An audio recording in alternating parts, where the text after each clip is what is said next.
أعوذ بالله من الشيطان الرجيم بسم الله الرحمن الرحيم الله ولي الذين آمنوا يخرجهم من الظلمات إلى النور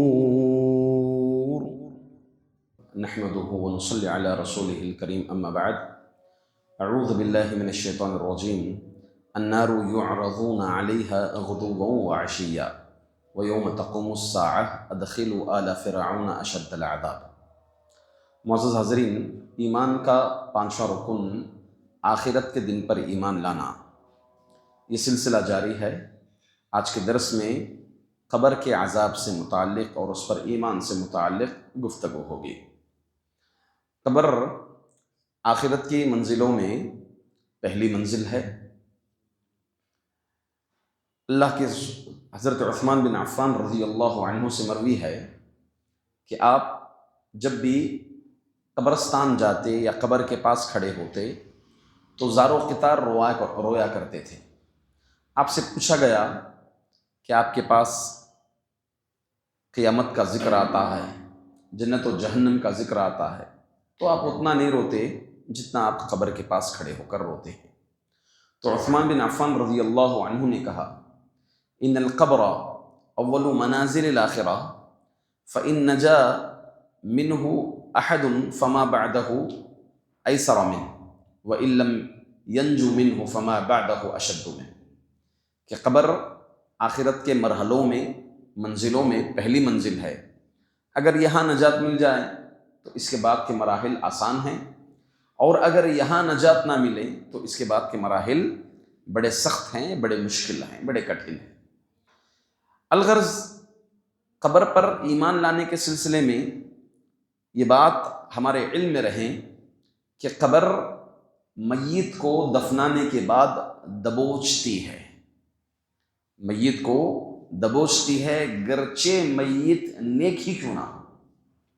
چنانچہ حدیث میں آتا ہے، سعد بن معاذ رضی اللہ عنہ کے متعلق فرمایا آپ صلی اللہ علیہ وسلم هذا الذي تحرك له العرش وفتحت له ابواب السماء وشهده 70,000 من الملائكة لقد ضم ضمة ثم فرج عنه۔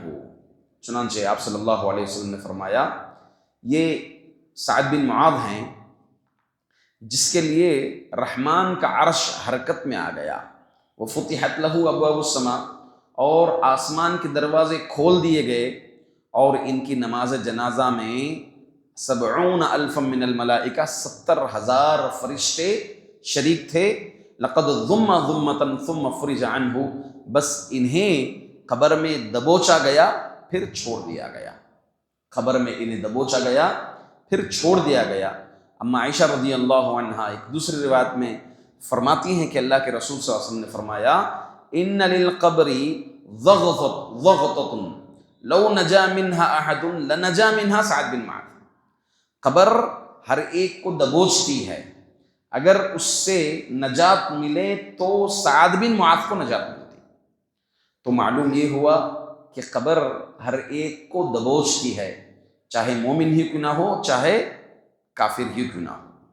ہاں البتہ مومن کے لیے ایک مرتبہ ہوا کرتا ہے، نیک لوگوں کے لیے ایمان کے حساب سے، البتہ کافر کے لیے یہ لگاتار رہتا ہے سلسلہ، کافر کے لیے یہ سلسلہ لگاتار رہتا ہے۔ مومن کے لیے جیسا کہ اللہ کے رسول صلی اللہ علیہ وسلم 2 قبروں کے پاس سے گزرے، کہا کہ یہاں قبر میں عذاب ہو رہا ہے، ایک جو ہے پیشاب کے چھینٹوں کا معاملہ، اور دوسرا جو ہے چغل خوری یعنی غیبت کرتا تھا۔ تو اللہ کے رسول صلی اللہ علیہ وسلم نے 2 لکڑیاں یہاں پر لگائی اور کہا کہ جب تک سوکھ نہ جائیں تب تک انہیں عذاب دیا جائے گا۔ الغرض سعد بن معاذ رضی اللہ عنہ کے متعلق، ان کے دبوچنے کے متعلق الحکیم الترمذی رحمۃ اللہ علیہ نے ذکر کیا ہے کہ وہ پیشاب سے بچنے میں کوتاہی کرتے تھے۔ سعد بن معاذ رضی اللہ عنہ کے متعلق فرمایا کہ یہ پیشاب سے بچنے میں کوتاہی کرتے تھے۔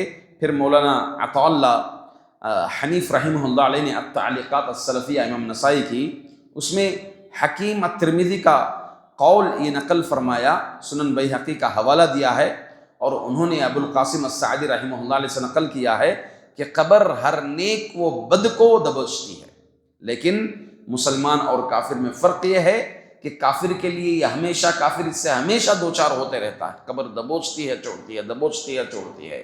اب رہا مومن کو جب قبر میں دفنایا جاتا ہے تو اسے قبر دبوچتی ہے، پھر اس کے لیے کھلی ہو جاتی ہے، مومن کے لیے پھر دوبارہ کھلی ہو جاتی ہے۔ تو اس حصے پر بھی ایمان لانا ہے کہ قبر دبوچتی ہے، چاہے مومن ہو، چاہے کافر ہو، چاہے نیک ہو، چاہے بد ہو۔ اسی طرح قبر میں فرشتے سوالات کرتے ہیں، جیسا کہ مشہور و معروف ہے کہ فرشتے اہل السنہ والجماعہ کا اس سلسلے میں عقیدہ یہ ہے کہ قبر میں سوالات کیے جاتے ہیں۔ ابو ہریرہ رضی اللہ عنہ کی روایت ہے کہ اللہ کے رسول صلی اللہ علیہ وسلم نے ارشاد فرمایا، یہ الفاظ اس میں وارد ہیں کہ مومن میت کو قبر میں جب رکھا جاتا ہے اور اگر نیک آدمی ہے تو بے خوف و خطر اس کو بٹھایا جاتا ہے، بغیر کوئی خوف خطر کے مومن کو بٹھایا جاتا ہے۔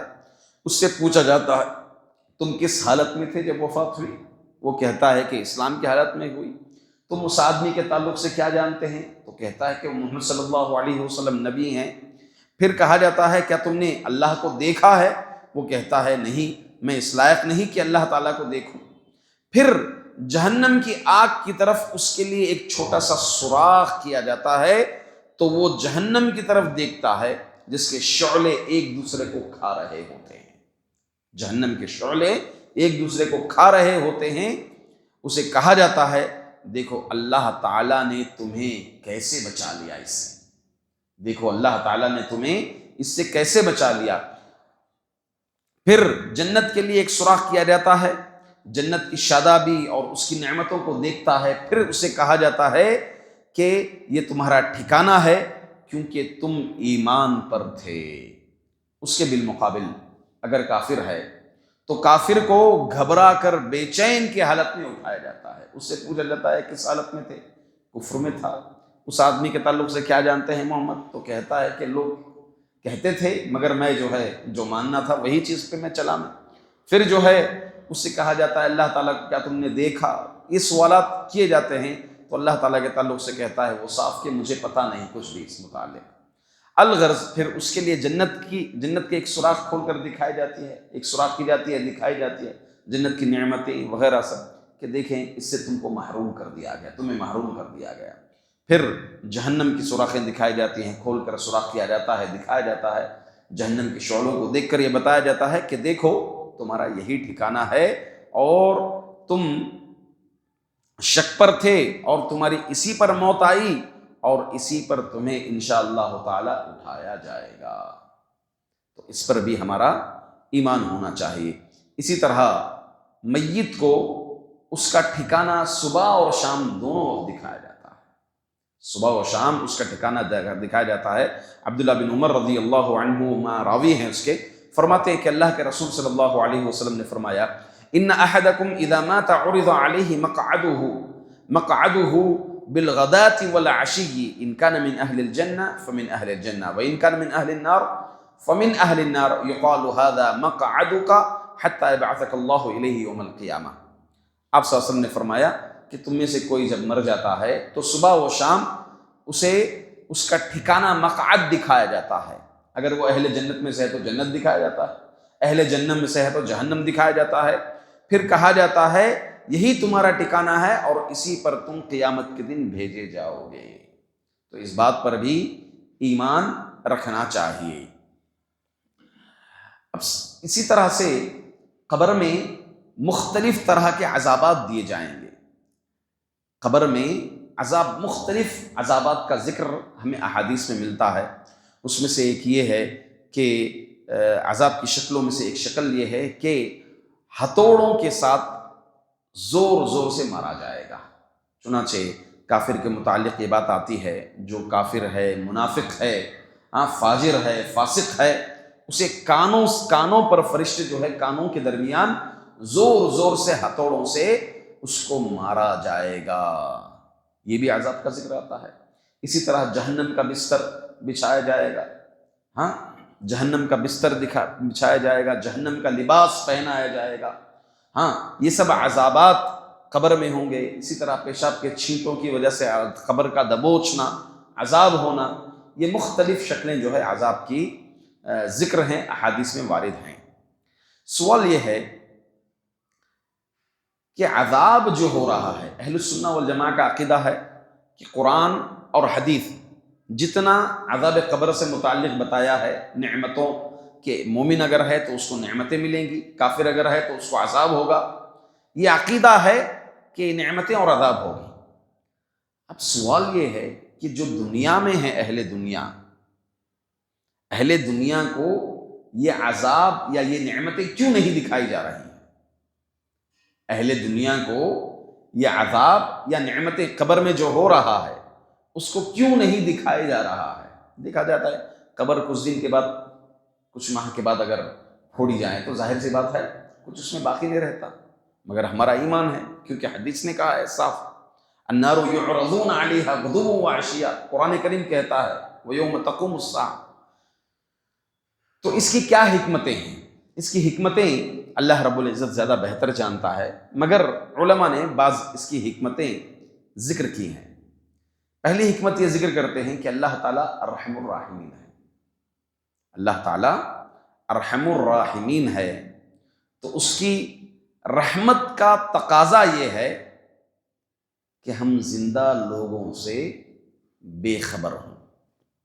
اگر انہیں عذاب دیا جائے، دکھایا جائے، یہ سب چیزیں، ڈر وغیرہ سب یہ چیزیں بیٹھ جاتی ہیں، تو اس طرح سے بے خبر رہیں. اللہ رحم کرنے والا ہے بندوں پر، تو اس لیے جو ہے یہ نہیں دکھایا جاتا ہے.